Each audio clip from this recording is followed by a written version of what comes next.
کھلے آنکھ صلی اعلیٰ کہتے کہتے، کھلے آنکھ صلی اعلیٰ کہتے کہتے، کھلے آنکھ صلی اعلیٰ کہتے کہتے۔ الحمدللہ رب العالمین والصلاة والسلام علی خاتم النبیین، اما بعد فاعوذ باللہ من الشیطان الرجیم، بسم اللہ الرحمن الرحیم۔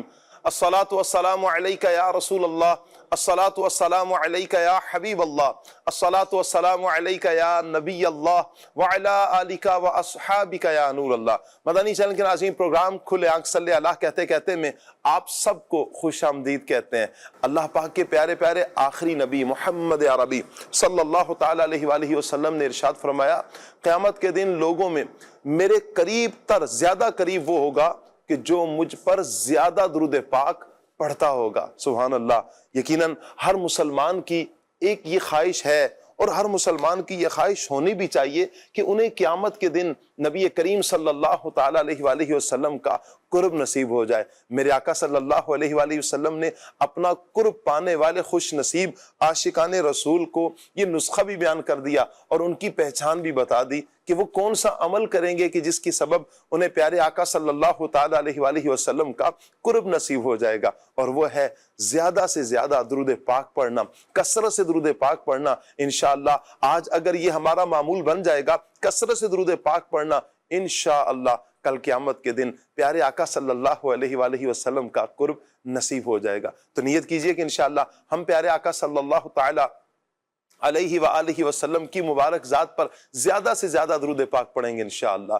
صلو علی الحبیب صلی اللہ تعالیٰ علی محمد صلی اللہ تعالیٰ علیہ وآلہ وسلم۔ مدنی چینل کے ناظرین، آج ہم بات کریں گے مسلمانوں کے دوسرے خلیفہ حضرت فاروق اعظم رضی اللہ تعالیٰ عنہ کی اولیات کے بارے میں۔ سبحان اللہ۔ فاروق اعظم رضی اللہ تعالیٰ عنہ وہ مبارک ہستی ہیں کہ جن کے بارے میں اللہ پاک کے پیارے پیارے آخری نبی صلی اللہ علیہ وسلم نے فرمایا، مجھے اس ذات کی قسم کہ جس کے قبضہ قدرت میں میری جان ہے، عمر جس راستے سے تم گزرتے ہو شیطان اپنا راستہ تبدیل کر دیتا ہے اور وہ دوسرے راستے پر چلتا ہے۔ سبحان اللہ۔ حضرت عمر وہ ہیں کہ جو مراد مصطفیٰ ہیں۔ آقا کریم صلی اللہ علیہ وآلہ وسلم نے اللہ پاک کی بارگاہ میں دعا کر کے مانگا تھا حضرت عمر رضی اللہ تعالیٰ عنہ کو۔ حضرت عمر رضی اللہ تعالیٰ عنہ وہ مبارک ہستی ہیں کہ جنہیں نبی کریم صلی اللہ تعالیٰ علیہ وآلہ وسلم نے کلمہ پڑھایا، اور اسلام کو عزت حضرت عمر رضی اللہ تعالیٰ عنہ کی وجہ سے ملی، اور یہ محبوب کریم صلی اللہ تعالیٰ علیہ وآلہ وسلم کے الفاظ ہیں، وہ دعا ہے، اور اس دعا کا اثر یہ ہے کہ حضرت عمر رضی اللہ تعالیٰ عنہ دامن اسلام سے وابستہ ہوتے ہیں۔ صحابہ کہتے ہیں جب سے عمر رضی اللہ تعالیٰ عنہ نے کلمہ پڑھا ہے، اسلام میں جو اضافہ، اسلام کی عزت میں دن بدن اضافہ ہی ہوتا چلا گیا ہے۔ سبحان اللہ۔ اور پھر حضرت عمر رضی اللہ تعالیٰ عنہ کو جو کمال حاصل ہے، یہ کمال کے بہت ساری چیزوں میں آپ مقدم ہیں۔ آپ وہ ہیں کہ جو سب سے پہلے حضرت صدیق اکبر رضی اللہ تعالیٰ عنہ کی بیعت کرنے والے ہیں۔ آپ وہ ہیں کہ جو سب سے پہلے بیعت کرنے کے ساتھ ساتھ جمع قرآن کا مشورہ دینے والے ہیں۔ آپ رضی اللہ تعالیٰ عنہ وہ ہیں کہ جو ہجری سن ہے اس کی ابتدا کرنے والے، مشاعرے جو معلمین ہیں، مدرسین ہیں، ان کے مشاعرے مقرر کرنے والے ہیں۔ سب سے پہلے رات کے اندھیروں میں گلیوں میں دورہ لگانا اس نیت کے ساتھ کہ کون کس کیفیت میں ہے، کس حال میں ہے، رعایا کی خبر گیری کرنے والے۔ اللہ اکبر۔ اور بہت سے اولیات آپ کے ہیں، اور آپ کا یہ خاصہ ہے۔ اللہ پاک حضرت عمر رضی اللہ تعالیٰ عنہ کے صدقے ہمیں اپنے کردار کو سنوارنے کی توفیق عطا فرمائے۔ انشاءاللہ آج ہم حضرت عمر رضی اللہ تعالیٰ عنہ کی اولیات کے بارے میں ذکر کریں گے۔ سننا بھی ہے، سیکھنا بھی ہے، سمجھنا بھی ہے، اور نیت بھی یہ کرنی ہے کہ انشاءاللہ ہم یہ سب سنیں گے، سیکھیں گے، اور انشاءاللہ اس پر عمل کریں گے۔ عمل کریں گے تو دونوں جہانوں میں بیڑا انشاءاللہ پار ہوگا۔ آپ دیکھیں کہ کیسے حضرت عمر رضی اللہ تعالیٰ عنہ رعایا کی خبر گیری کرتے ہیں۔ ہم بھی اپنے پڑوسیوں کا حال حوال پوچھ سکتے ہیں، جان سکتے ہیں، تاکہ کسی کے دکھ درد میں ہم شریک ہو سکے۔ جہاں تک ہم سے ہو سکے ہم اپنے مسلمان بھائیوں کی مدد کر سکتے ہیں۔ قرآن کے ساتھ آپ کا تعلق، سبحان اللہ، ہم بھی قرآن پاک کا مطالعہ کر سکتے ہیں، پڑھ سکتے ہیں، ثواب کما سکتے ہیں انشاءاللہ۔ بہت کچھ ہمیں آج کے اس پروگرام میں سیکھنے کا موقع ملے گا۔ آپ کے جو ذاتی اولیات ہیں جن میں آپ مقدم ہوئے، آپ کے فلاحی، ادارتی، دینی جو اولیات ہیں جو آپ ہی کے مرہون منت ہیں، سبحان اللہ، وہ کیا کیا ہے آج کے پروگرام میں ہم جانیں گے۔ آپ سے گزارش کریں گے مدنی چینل کے ناظرین، آپ ہمارے ساتھ رہیں گے، پروگرام آپ نے مکمل دیکھنا ہے انشاءاللہ۔ علم دین کا ڈھیروں خزانہ بھی ہاتھ آئے گا، اور حضرت فاروق اعظم رضی اللہ تعالیٰ عنہ جو مسلمانوں کے دوسرے خلیفہ ہیں، انشاءاللہ ان کی شان و شوکت بھی آج ہمیں معلوم چلے گی، اور اللہ نے چاہا تو انشاءاللہ یہ سیکھنے کے بعد ہمارے دلوں میں ہمارے پیارے پیارے امیر المؤمنین مسلمانوں کے دوسرے خلیفہ جناب عمر فاروق اعظم رضی اللہ تعالیٰ عنہ کی محبت میں اضافہ ہی ہوگا انشاءاللہ انشاءاللہ۔ قاری کاشان صاحب آج ہمارے ساتھ ہوں گے، قاری صاحب کو مرحبا کہتے ہیں جی، ماشاءاللہ۔ السلام علیکم ورحمۃ اللہ وبرکاتہ، کیسے کرتے ہیں؟ خیریت سے؟ مرحبا۔ مفتی کفیل صاحب انشاءاللہ ہمارے ساتھ ہوں گے، مرحبا کہتے ہیں۔ السلام علیکم ورحمۃ اللہ وبرکاتہ، کیسے مفتی صاحب؟ ماشاءاللہ۔ فصیح الدین بھائی ماشاءاللہ، مرحبا مرحبا، اہلا و سہلا، مرحبا۔ السلام علیکم ورحمۃ اللہ، کیسے فصیح بھائی؟ ماشاءاللہ۔ اور آج نعت خواں ہمارے عظیم بھائی ہوں گے، کل تو ہمیں کہا گیا کہ عظیم بھائی کو کل ہی بلا لیں، اور دیکھ لیں جی آپ ماشاءاللہ آج عظیم بھائی آ گئے، مرحبا اہلا و سہلا، مرحبا۔ اللہ پاک برکتیں عطا فرمائے۔ آئیے مدنی چینل کے ناظرین سیگمنٹ کی طرف بڑھتے ہیں، اور سیگمنٹ ہے پیغام قرآن۔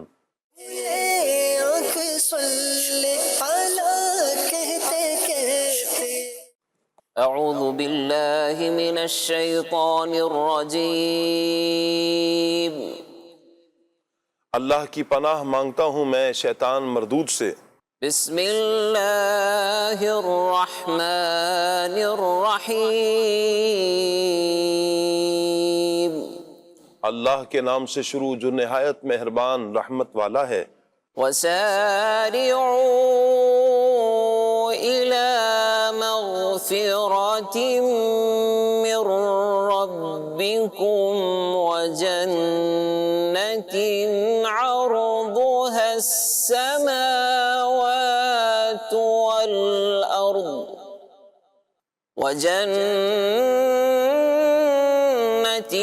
عرضها السماوات والأرض أعدت للمتقين۔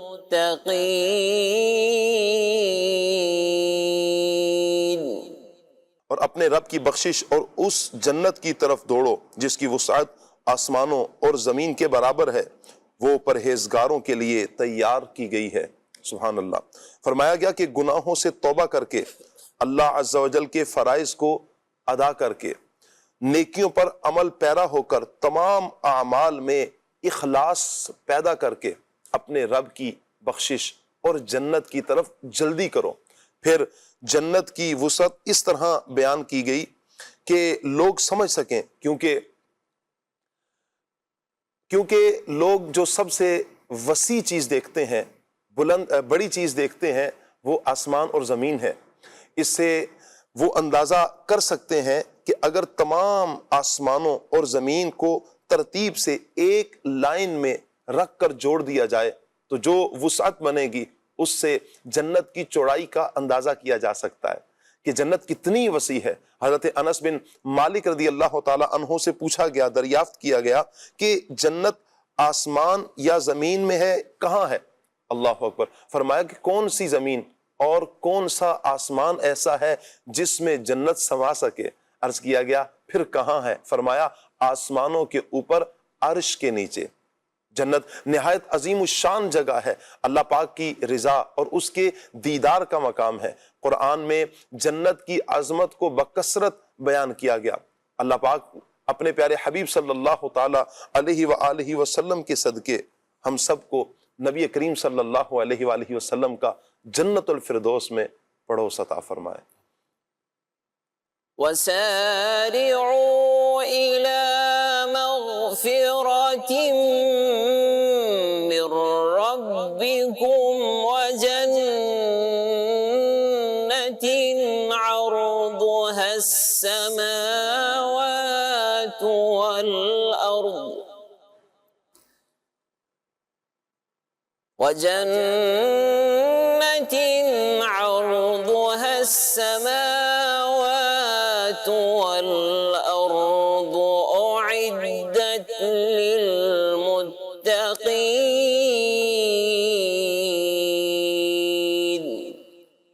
صدق اللہ العظیم۔ جزاک اللہ۔ اللہ پاک نور قرآن سے ہم سب کے سینوں کو منور فرمائے۔ آج کا سبق کون سا ہوگا؟ قاری صاحب سے سنتے ہیں۔ جی قاری صاحب۔ بسم اللہ الرحمن الرحیم۔ جاگتے وقت کی دعا۔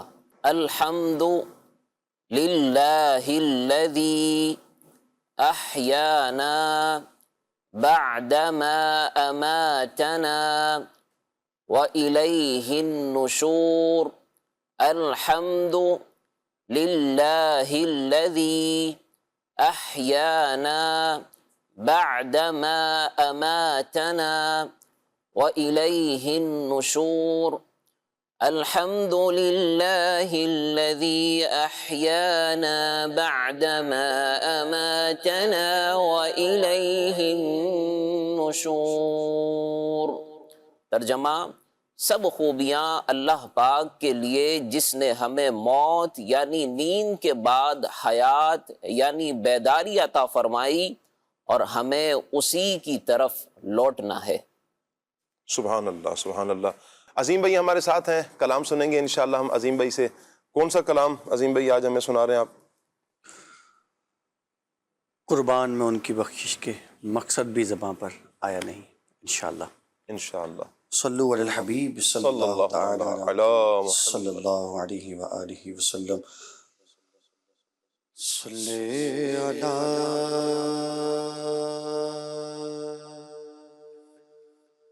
نبینا صلی علی محمد صلی علی کریمنا صلی علی محمد اللہم صلی وسلم وبارک علیہ۔ قربان میں ان کی بخشش کے،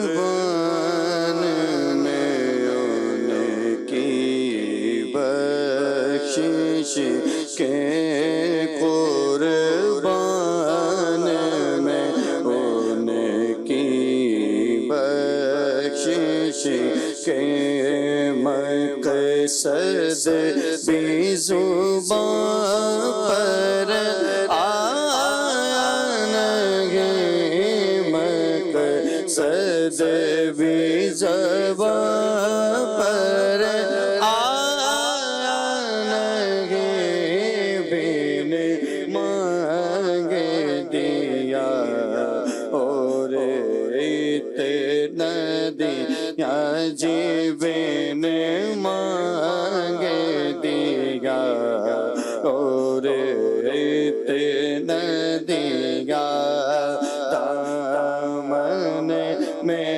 ہمارے سما نہیں، دامن میں ہمارے سما نہیں، بن مانگ دیا اور اتنا دیا، ایمان ملا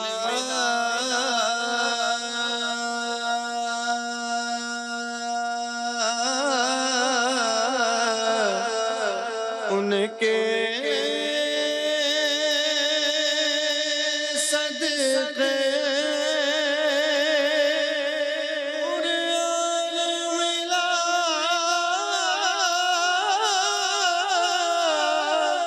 ان کے صدقے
دیا دامن میں ہمارے سما نہیں میرے مانگ دیا اور اتنا دیا ان کا تو شعار کریمی ہے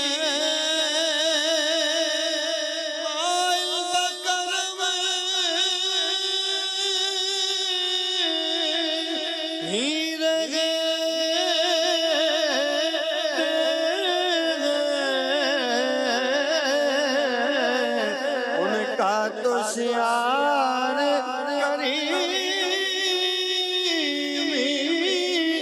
ہے مائل بکرم ہی رہتے ہیں جب یاد کیا صلی اللہ جب یاد کیا صلی اللہ ہو آئی گئے تڑپ پائیں وہ آئی گئے تڑپ پائیں میرے مانگ دیا اور اتنا دیا خورشید قیامت کی تابش مانا کہ قیامت ہی ہوگی خورشید قیامت کی تابش مانا کہ قیامت ہی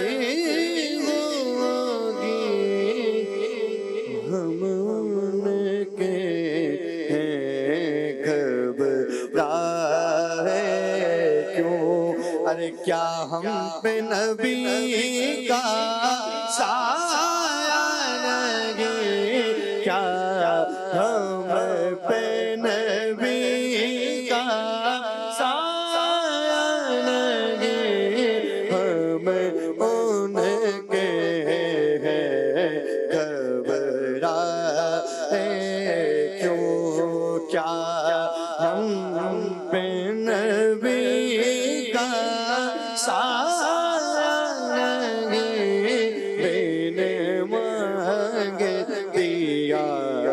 اور اتنا دیا اس محسن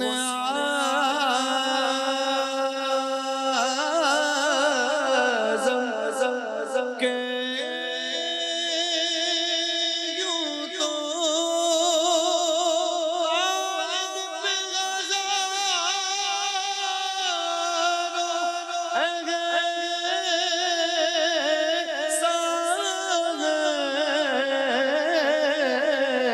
اس محسن اعظم کے یوں تو خالد پہ ہم سب پہ ہزاروں احسان ہے قربان مگر اسے احسان کے احسان بھی کیا تو جتایا نہیں احسان بھی کیا تو جتایا نہیں بین مانگ دیا اور اتنا دیا دامن میں ہمارے سمایا نہیں واہ واہ سبحان اللہ سبحان اللہ. آج انشاءاللہ فاروق اعظم رضی اللہ تعالیٰ عنہ کی اولیات کے بارے میں ہم جانیں گے. انشاءاللہ مفتی صاحب سے پہلے سوال ہی بڑھاؤں گا کہ اولیات پہلے ہمیں پتہ تو ہو کہ اولیات کیا ہیں اور پھر حضرت فاروق اعظم رضی اللہ تعالیٰ عنہ کی جو ذاتی اولیات ہیں کہ جو آپ ذاتی اعتبار سے جو مقدم ہیں وہ کیا کیا ہیں؟ مفتی صاحب سب سے پہلے تو یہ سمجھائیے کہ اولیات کیا ہیں۔ شروع میں سننے کے بعد تو لگ رہا ہوتا ہے کہ اولیات نہ جانے پتہ نہیں کیا چیز ہے، ایک تو یہ، اور پھر دوسرا کہ حضرت عمر رضی اللہ تعالیٰ عنہ کی جو ذاتی اولیات ہیں اس حوالے سے کچھ ارشاد فرمائیں۔ بسم اللہ الرحمن الرحیم۔ اولیات جو ہے وہ اول کی جمع ہے۔ اول جو ہے وہ عام طور پہ سب کو معلوم ہی ہے کہ فرسٹ کو جو ہے وہ کہتے ہیں، پہلے کو جو ہے وہ کہتے ہیں، تو اولیات بھی کہا جاتا ہے۔ اولیات جو ہے وہ اول کی جمع ہے، مراد یہ کہ وہ کام جو سب سے پہلے کسی نے سر انجام دیا ہو، یا وہ کام جو ہے وہ کیا ہو، یا وہ چیز جو سب سے پہلے کسی کے ساتھ خاص ہوئی ہو۔ صحیح، اس کا درست تلفظ مفتی صاحب کیا ہوگا؟ اولیات ہے اولیات ہے؟ اولیات، واو کے اوپر جو ہے وہ تشدید ہے، تو جسے اول ہم جو ہے وہ بولتے ہیں، تو اسی طرح اولیات جو ہے وہ ہے، تو عربی جو ہے وہ لفظ ہے، اور اسی کی جو ہے وہ یہ اول کی جمع جو ہے وہ اولیات ہے۔ تو اب اگر ہم اس پر بات کریں تو حضرت عمر فاروق اعظم رضی اللہ تعالی عنہ کی اولیات جو ہے وہ چند اعتبارات سے ہیں۔ بعض تو وہ ہیں جو آپ رضی اللہ تعالی عنہ کی ذات کے ساتھ اس طور پر خاص ہیں کہ وہ آپ نے وہ کام جو ہے وہ اس طور پر آپ سے ہوئے، یا وہ آپ کی طرف ان کی نسبت ہے کہ وہ آپ کی ذات کے ساتھ ہیں۔ اور بعض وہ ہیں کہ جن کا تعلق جو ہے وہ آپ سے جو کام سر انجام ہوئے، ان معنوں میں کہ اس کا تعلق عوام کے ساتھ ہے، مخلوق کے ساتھ ہے، اس اعتبار سے ہے۔ تو جیسا آپ نے کہا کہ پہلے جو آپ کی ذات سے متعلق ہم بات کریں تو آپ رضی اللہ تعالیٰ عنہ کے فضائل و کمالات تو بے شمار ہیں، اور ان میں ایک بڑا ہی جو ہے وہ خوبصورت جو آپ کا ایک وصف ہے اور ایک فضیلت ہے کہ نبی کریم صلی اللہ تعالیٰ علیہ وسلم نے ارشاد فرمایا کہ اگر میرے بعد کوئی نبی ہوتے تو وہ حضرت عمر ہوتے۔ تو اس سے یہ پتہ چلتا ہے کہ آپ رضی اللہ تعالیٰ عنہ جو ہے وہ کس قدر جو ہے وہ اچھی صفات کے اور اعلیٰ ترین صفات کے جو ہے وہ مالک ہیں۔ تو اب آپ رضی اللہ تعالیٰ عنہ کی اگر ہم ذاتی صفات کے اعتبار سے بات کریں تو چونکہ آپ پہلے بھی جو ہے وہ زمانہ اسلام سے پہلے بھی جو ہے وہ عرب معاشرے کے اندر ایک اپنا مقام اور مرتبہ جو ہے وہ رکھتے تھے، اور بڑے جو ہے وہ شہسوار جو ہے وہ تھے، اور آپ کے اسلام لانے کا واقعہ بھی دیکھیں، وہ بتاتا ہے کہ کس طرح آپ جذبات میں آ گئے اور ساری چیزیں۔ مگر جب اسلام کی طرف آئے تو ایسا نہیں ہوا کہ پھر وہ جوش و جذبہ جو ہے وہ ٹھنڈا پڑ گیا، نہیں، بلکہ اس کے اندر وہی جو ہے وہ جوش اور وہی جو ہے وہ جذبہ تھا۔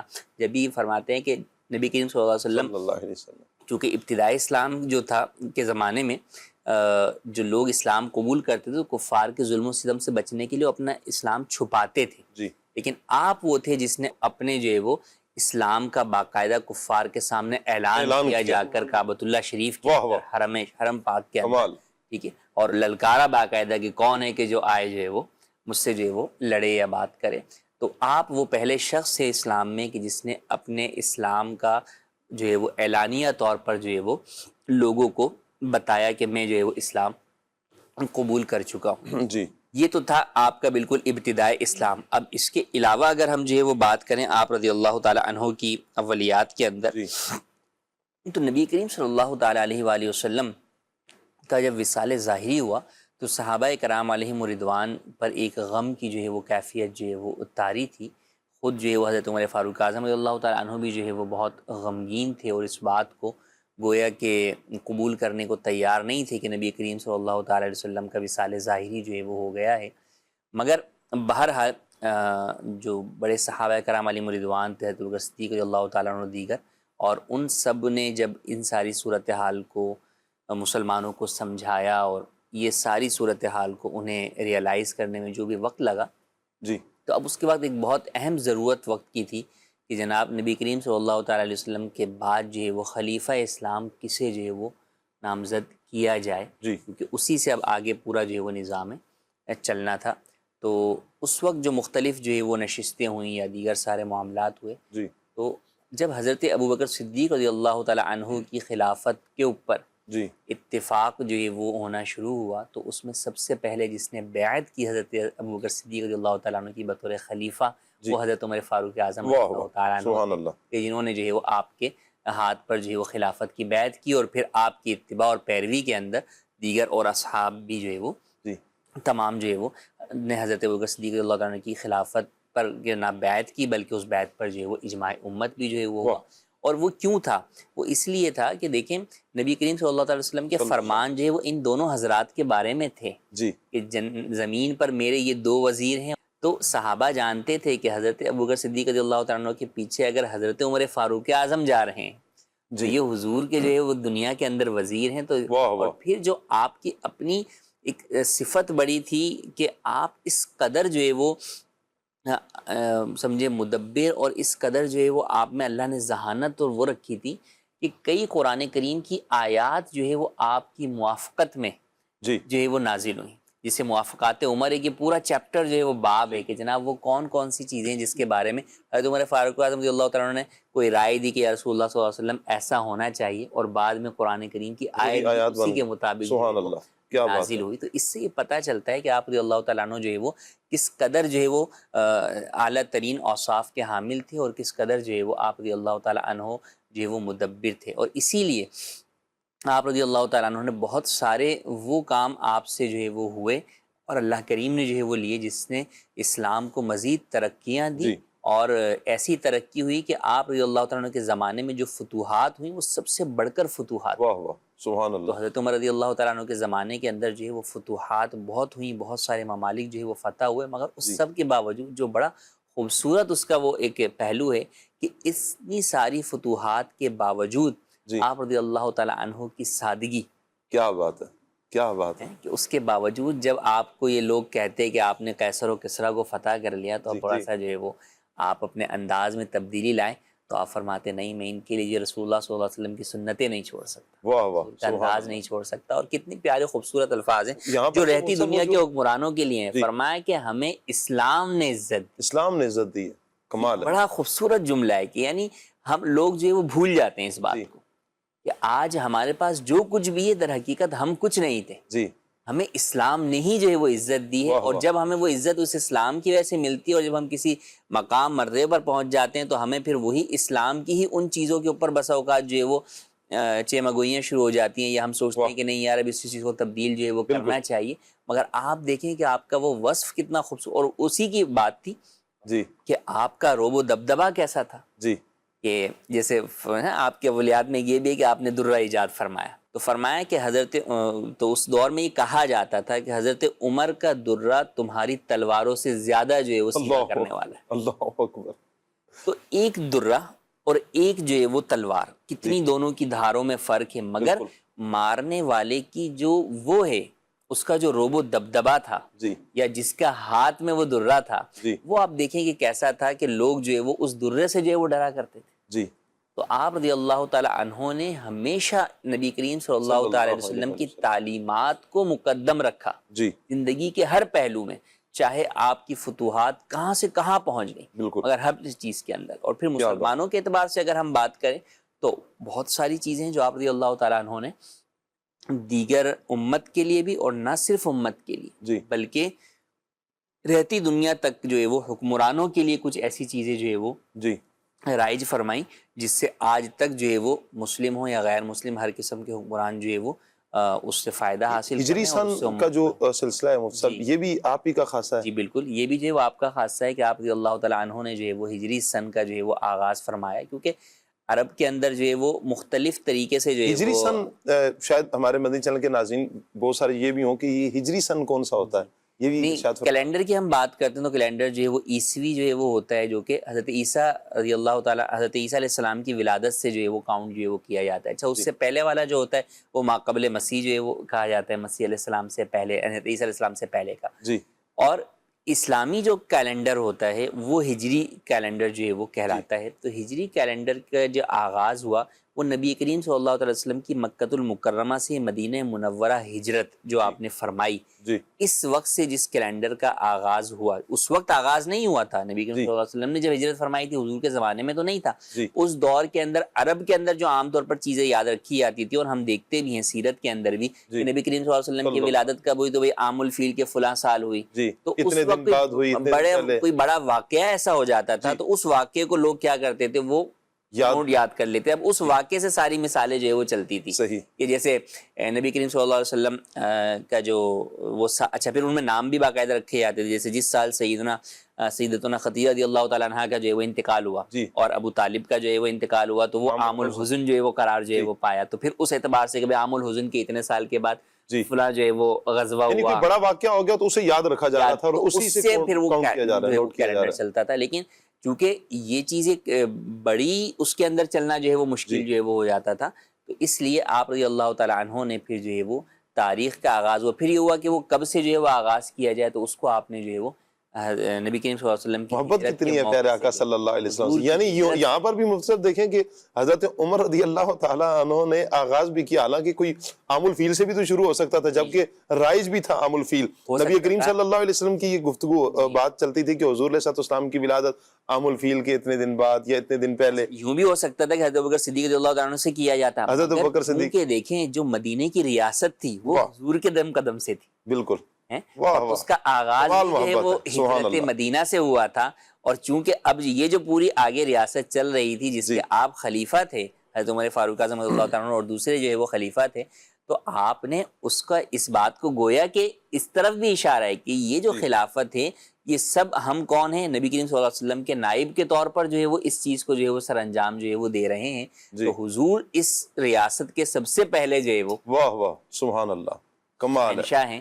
تو حضور کے دم قدم سے جو ریاست کا آغاز ہوا تو اسی دن سے گویا کہ اس کیلنڈر کا بھی آغاز. یہاں مدنی چینل کے ناظرین آپ دیکھیں حضرت عمر رضی اللہ تعالیٰ عنہ کی محبت جس کی طرف ہم بات بھی کر رہے ہیں, صحابہ کرام کا تو یوں لگتا ہے کہ منشور ہی یہ تھا کہ حضور نبی کریم صلی اللہ علیہ وسلم, نسبتیں حضور علیہ السلام سے, حضور علیہ السلام کی بات کرنا, حضور کی باتیں, حضور نبی کریم علیہ السلام کو یاد کرنا.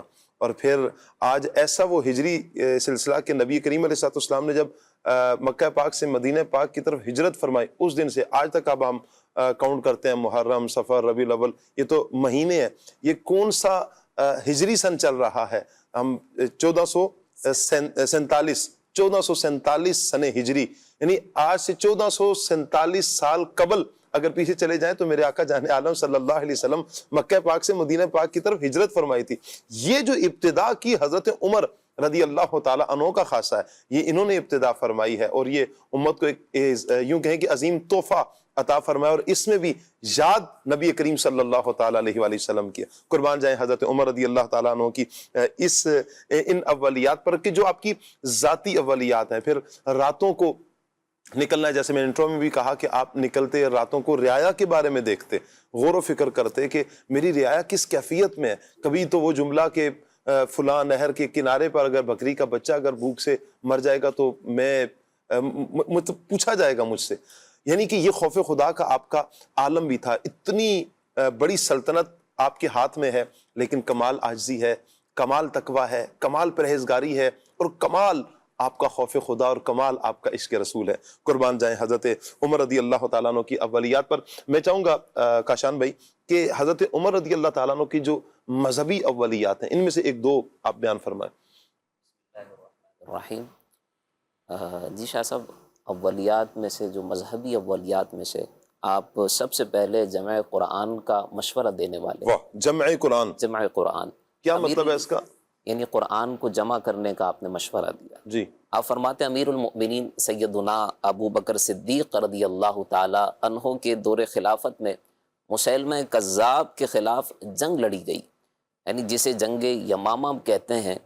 اس جنگ میں کثیر تعداد میں حفاظ صحابہ کرام علیہم الرضوان اجمعین شہید ہوئے. جی. اور یہ صورتحال دیکھ کر امیر المؤمنین سیدنا فاروق اعظم رضی اللہ تعالی عنہ نے خلیفہ رسول اللہ حضرت سیدنا ابو بکر صدیق رضی اللہ تعالیٰ عنہ کو سب سے پہلے اس کا مشورہ دیا کہ جو حفاظ صحابہ کرام علیہم الرضوان اجمعین حیات ہیں ان کی معاونت اور مدد سے متفرق قرآنی صحائف کو جمع کر لیا جائے.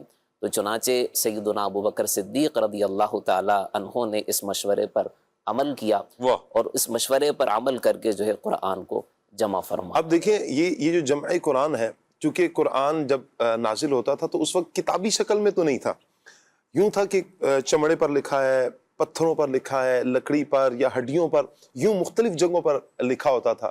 تو یہ حضرت عمر رضی اللہ تعالیٰ عنہ نے مسلمانوں کے پہلے خلیفہ جناب ابوبکر صدیق رضی اللہ تعالیٰ عنہ کی بارگاہ میں عرض کی اور مشورہ دیا کہ حفاظ جو حیات ہیں ان کی معاونت سے، مدد سے آپ اس قرآن کو جمع کر کے ایک کتابی شکل میں لے کر آئیں. اور سبحان اللہ پھر حضرت صدیق اکبر رضی اللہ تعالیٰ عنہ نے ابتداً تو یوں فرمایا کہ میں نبی کریم صلی اللہ علیہ وآلہ وسلم نے جو کیا میں اسی کو لے کر آگے چلوں گا، لیکن چونکہ اب حفاظ کرام کا دنیا سے جانا اور پھر یہ قرآن اگر متفرق رہے، مختلف جگہوں پر رہے، تو پھر اگر جمع نہ ہوتا تو یوں کہ آزمائش بھی ہو سکتی تھی. تو آپ نے حضرت عمر رضی اللہ تعالیٰ عنہ کے اس مشورے کو قبول فرمایا اور پھر قرآن کو جمع کرنے کا جو سلسلہ ہے یہ آپ نے فرمایا. سبحان اللہ. مزید شاہ صاحب جس طرح آپ جمع قرآن کا مشورہ دینے والے، اسی طرح آپ جو ہے جماعت تراویح کی جو ہے قائم کرانے والے بھی ہیں. مذہبی اولیات میں سے آپ کی ایک یہ صفت یہ بھی ہے.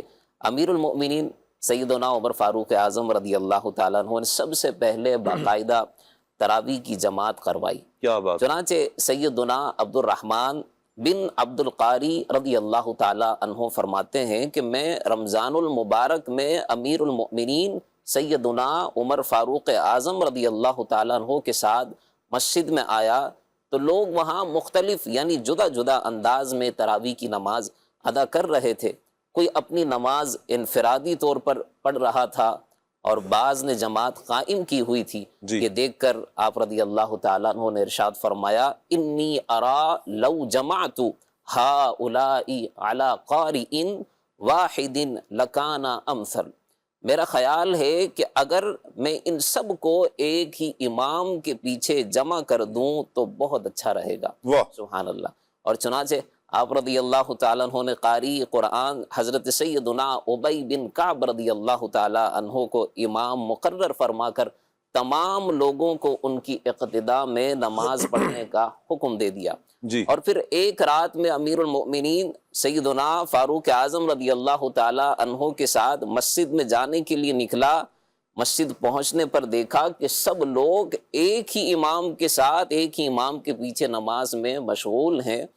اور یہ منظر دیکھ کر آپ رضی اللہ تعالیٰ عنہ بڑے خوش ہوئے اور ارشاد فرمایا نعم البدعۃ ھذہ، یہ نیا طریقہ کتنا ہی اچھا ہے. یعنی یہ بخاری شریف کی روایت ہے. مفتی صاحب یہ کتنی زبردست روایت ہے اور اس میں تو بہت سی یوں کہیں کہ گنجلک جو معاملات ہیں، گنجلک معاملات ہیں وہ بھی آسان ہو جاتے ہیں. نعم البدعۃ ھذہ. آج اگر کوئی معاملہ کیا جائے تو بسا اوقات شیطان وسوسہ دیتا ہے یہ بدعت ہے، یہ ٹھیک نہیں ہے. تو یہ حضرت عمر رضی اللہ تعالیٰ عنہ کا یہ جملہ ایک نیا طریقہ. میں چاہوں گا کہ بدعت کے حوالے سے بھی آپ کچھ ارشاد فرمائیں کہ بدعت ہے کیا ہے، بدعت کی اقسام کتنی ہے، اور پھر بدعت کون سی، کیا اس میں کوئی اچھی بدعت بھی ہے، کوئی بری بدعت بھی ہے، کچھ تاکہ کلیئر ہو جائے، تاکہ ہمارے مدنی چینل کے جو ناظرین ہیں وہ سمجھ سکیں اور ہمارے لیے بھی آسانی ہو جائے کہ بساؤ کا یہ شیطان کا وسوسہ ہوتا ہے اور کچھ بھی نہیں ہے، بلکہ وہ جائز عمل ہے، کار ثواب بھی ہوتا ہے. اچھی نیت شامل ہوگی تو کار ثواب بھی بن جائے گا. تو اس حوالے سے کچھ ارشاد فرمائیں. جی دیکھیں، بدعت جو ہے وہ عربی لفظ ہے جس کا معنی جو ہے وہ نوپید چیز ہے، نئی چیز جو ہے وہ اس کو بدعت جو ہے وہ کہا جاتا ہے. مگر اس حدیث پاک سے اور حضرت عمر فاروق اعظم رضی اللہ تعالیٰ عنہ کے الفاظ جو ہے وہ بتا رہے ہیں کہ نعم البدعۃ، کہ اچھی بدعت. اس کا مطلب بدعت جو بھی نئی چیز ہے وہ بدعت جو بھی ہوگی وہ اچھی بھی ہو سکتی ہے اور بری بھی ہو سکتی ہے. لیکن مجھ سے وہ جو حدیث پاک کل بدعت ضلالہ، وہی میں عرض کر رہا ہوں.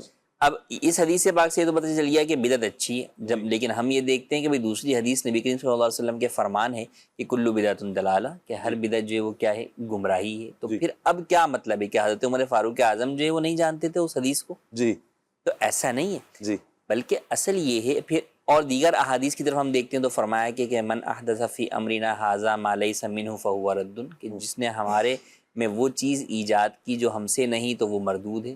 پھر دوسری حدیث میں فرمایا کہ جس نے جو ہے وہ کوئی اسلام میں نیا طریقہ جاری کیا تو اس کے لیے بھی جو ہے وہ اس کا جو ہے وہ اجر ہے. پھر اسی میں آگے فرمایا کہ جس نے جو ہے وہ اسلام میں کوئی برا طریقہ جاری کیا تو اس کا گناہ جو ہے وہ اس کے اوپر ہے. صحیح. جب آپ تمام احادیث طیبہ کو سامنے جو ہے وہ رکھتے ہیں تو پھر آپ کو پتہ چلتا ہے کہ در حقیقت یہ معاملہ کیا ہے. تو معاملہ یہ ہے کہ کوئی بھی نئی چیز جب پیدا ہوگی وہ عمل ہوگا تو اگر وہ قرآن و سنت کے خلاف ہوگا، وہ کسی سنت نبوی کو جو ہے وہ مٹانے والا ہوگا، تو وہ چیز جو ہے وہ گمراہی بھی ہوگی، وہ چیز جو ہے وہ انسان کو گناہ بھی اس کے اوپر ملے گا اور وہ جو ہے وہ مکمل طور پر جو ہے وہ گمراہی کی طرف لے جانے والی ہوگی۔ لیکن اگر کوئی نوپید چیز جو ہے وہ دنیا میں وجود میں آتی ہے، اگرچہ اس کا تعلق جو ہے وہ دین کے ساتھ ہے، لیکن اگر وہ قرآن و سنت کے خلاف نہیں بلکہ قرآن و سنت کی میں جو ہے وہ آسانی پیدا کرنے والی ہے، اس میں اور مزید جو ہے وہ معاونت کرنے والی ہے، تو وہ چیز پھر جو ہے وہ بدعت گمراہی والی بدعت نہیں ہوگی۔ ورنہ تو حضرت عمر فاروق اعظم رضی اللہ عنہ کا مشورہ دینا اور حضرت ابوبکر صدیق کا جمع قرآن کرنا، وہ کیا تھا؟ وہ یہی تو تھا کہ سب سے پہلے حضرت ابوبکر صدیق رضی اللہ عنہ نے یہی فرمایا کہ میں وہ کام کیوں کروں جو حضور نے نہ کیا۔ مگر جب صحابہ نے آپ کو یہ بات جو ہے وہ بتائی، یعنی اولاً ان کے ذہن میں بھی یہی بات آئی کہ حضور نے یہ کام نہیں کیا تھا تو میں کیا کروں۔ اور آپ سوچیں کہ کس چیز میں وہ کام کی بات ہوتی ہے؟ قرآن کے بارے میں، جس کے اوپر پورا جو ہے وہ مدار ایمان تھا، گویا کہ نبی کریم صلی اللہ علیہ وسلم کی ذات تھی اور قرآن تھا نا۔ حضور تو وصال فرما گئے ظاہری طور پر، لیکن اب مسلمانوں کے پاس کیا چیز تھی؟ اللہ کی کتاب تھی، بالکل، اور حضور کے فرامین جو ہے وہ تھے، یعنی سنت مصطفیٰ تھی، احادیث طیبہ تھی۔ لیکن جس طرح قرآن جتنا جو ہے وہ مضبوط، منظم اور متواتر طور پر جو تھا، وہ حدیثیں اس طور پہ اس وقت نہیں تھی، ان کا تو بعد میں جو ہے وہ ہوا، انتظام کیا گیا۔ لیکن قرآن کریم کے بارے میں بھی دیکھیں کہ ابتداً یہی بات آئی، لیکن جب صحابہ کرام علیہم الرضوان نے حضرت ابوبکر صدیق رضی اللہ تعالیٰ عنہ کو سمجھایا تو اللہ کریم نے بھی ان کو جو ہے وہ فہم اور وہ جو ہے وہ چیز عطا فرمائی کہ جس کی بدولت وہ قرآن کریم جو ہے وہ۔ اچھا، پھر اس کے بعد قرآن کریم میں ہی ہم دیکھ لیں کہ کتنے فیزز جو ہے وہ آئے۔ حضرت عثمان غنی رضی اللہ تعالیٰ عنہ کے دور کے اندر اسی قرآن کریم کی جو ہے وہ ترتیب جو ہے وہ جو لہجے کے اعتبار سے تھی، قرات کے اعتبار سے اس کو جو ہے وہ یکساں کیا گیا، حالانکہ وہ پہلے جو ہے وہ مختلف جو ہے وہ قراتوں میں لہجوں کے اندر جو ہے وہ پڑھا جاتا تھا۔ تو وہاں پر بھی آپ دیکھیں کہ جناب آپشنز تھے بہت سارے، لیکن آپ نے سب مسلمانوں کو ایک ہی کا پابند کیا اور بقیہ نسخوں کو جو ہے وہ آپ نے وہاں سے ختم جو ہے وہ فرما دیا۔ پھر آگے جا کر قرآن کریم کے اندر ہی دیکھیں آپ کہ پہلے نقطے نہیں لگتے تھے، اہل عرب کو نقطوں کی حاجت نہیں، بغیر نقطوں کے جو ہے وہ قرآن پڑھتے تھے وہ۔ جب ہم جیسے لوگوں میں قرآن آیا ہمارے لیے آسانی ہوگی تو ہم جو ہے وہ بغیر نقطوں کے قرآن نہیں پڑھ سکتے تھے۔ پھر اور زیادہ آگے گئے تو جناب بغیر زبر زیر پیش کے اعراب کے آپ نہیں پڑھ سکتے تھے، وہ سب لگے۔ تو یوں بہت ساری چیزیں ہیں جو کہ پہلے نہیں تھی وہ ہوئیں، مگر ان میں سے کوئی بھی چیز جو بدعت ہوگی اچھی، وہ قرآن و سنت کو یا کسی بھی سنت کو مٹانے والی نہیں ہوئی۔ بالکل۔ تو اب دیکھ لیں آپ کہ قرآن کریم کو جمع کرنے میں کیا کوئی سنت جو ہے وہ مفقود ہوئی، کوئی ترک ہوئی؟ نہیں۔ اعراب لگانے میں کوئی سنت ترک ہوئی؟ نہیں۔ اچھا، پھر تراویح کی طرف جو ہے وہ آپ آ جائیں تو تراویح والی جو بدعت جس کے اوپر آج سبھی جو عمل جو ہے وہ پیرا جو ہے وہ ہو رہے ہیں جماعت کے ساتھ تراویح، تو وہاں بھی دیکھ لیں کہ اس سے کیا ہوا۔ کیا کوئی بدعت کی وجہ سے کوئی سنت جو ہے وہ ترک ہوئی؟ نہیں، ایسا نہیں ہوا، بلکہ اچھا ہی ہوا کہ جو لوگ الگ الگ جو ہے وہ پڑھتے تھے، بہت سارے وہ تھے جن کو قرآن پڑھنا نہیں آتا تھا، پورا قرآن کے حافظ نہیں تھے، تو ایک حافظ کے پیچھے جو ہے وہ قرآن سننے کی سعادت حاصل کرنے لگ گئے۔ تو آج بھی دنیا کے اندر ہم بہت سارے ایسے کام جو ہے وہ کر رہے ہیں جو کہ دین سے متعلق ہیں، تبلیغ دین سے متعلق ہیں، وہ چاہے مدارس ہیں۔ اب نبی کریم صلی اللہ علیہ وسلم کے مبارک زمانے کے اندر مسجد نبوی کیسی تھی اور آج مسجد نبوی کیسی ہے؟ حضرت عمر فاروق اعظم رضی اللہ تعالیٰ عنہ کے اولیات میں یہ بھی ہے کہ آپ نے مسجد نبوی کی تعمیر فرمائی۔ آپ کے زمانے میں مسجد نبوی جو ہے وہ کچی تھی، تو جب لوگ اٹھتے تھے سجدے سے تو مٹی جو ہے وہ لگی ہوتی تھی، آپ نے سب سے پہلے اس کے اوپر جو ہے وہ بجری جو ہے وہ بچھوائی۔ آپ ہیں وہ جس نے سب سے پہلے مسجد نبوی کے اندر چٹائیاں جو ہے وہ بچھوائیں۔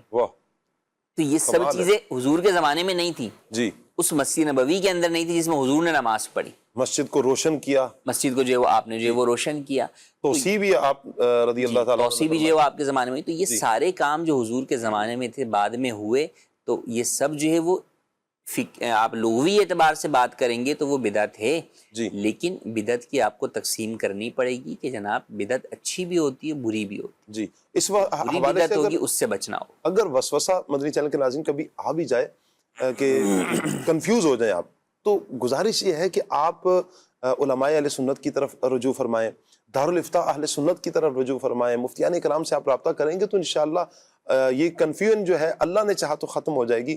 آپ بات کر سکیں کہ میں تھوڑا کنفیوز ہو رہا ہوں کہ یہ معاملہ جو مجھے سمجھا دیا جائے، بدعت کے حوالے سے، شرک کے حوالے سے، کسی بھی معاملے کے حوالے سے آپ کو کبھی بھی آزمائش کا سامنا ہو، اللہ نے چاہا تو انشاءاللہ آپ کی شرعی رہنمائی کر دی جائے گی اور ہماری جو کنفیوژن ہے یہ ختم ہو جائے گی، ہم جو پریشان ہیں اللہ نے چاہا یہ ختم ہو جائے گا۔